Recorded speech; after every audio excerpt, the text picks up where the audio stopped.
want to go back to the goal, Martin. I think the guys were... I'm a big fan of Marcus Rashford. And I think the guys were very kind to him.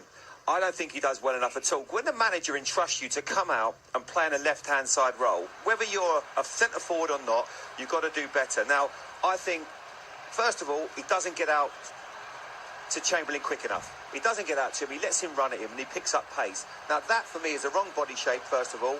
He gets beaten miles too easy. You're hanging on for dear life to win a game. It's such an important game.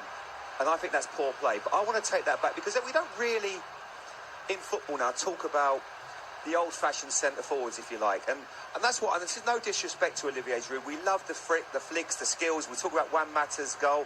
But I want to highlight the goal scorer just there. And he's got...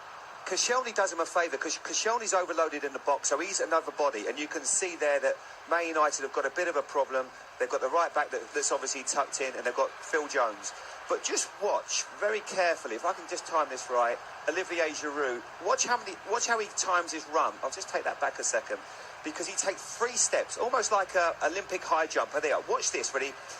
1, 2, 3. And look at the height he gets. It's perfect timing.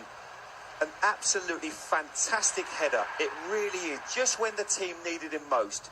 It was a perfect piece of centre-forward play because they weren't doing anything clever. Sanchez, Ozil weren't doing it. And the only way you felt they could get a goal was by that big guy. And he made a real difference today. Perfect timing, a great leap.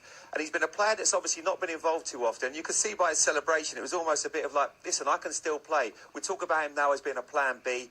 And I think it was a big moment for his team, just when they needed him, and it will give him a lot of confidence. But from Man United's point of view, I think Marcus Rashford didn't do enough. He really didn't. And I think Mourinho, I'll be amazed if he's not telling that in the dressing room, because whatever position you play on the pitch, when you're hanging on for a win, 2-3 minutes to go, you've got to do a job for your team. And he didn't do it, and he let his team down there. And Jamie, final question. Some of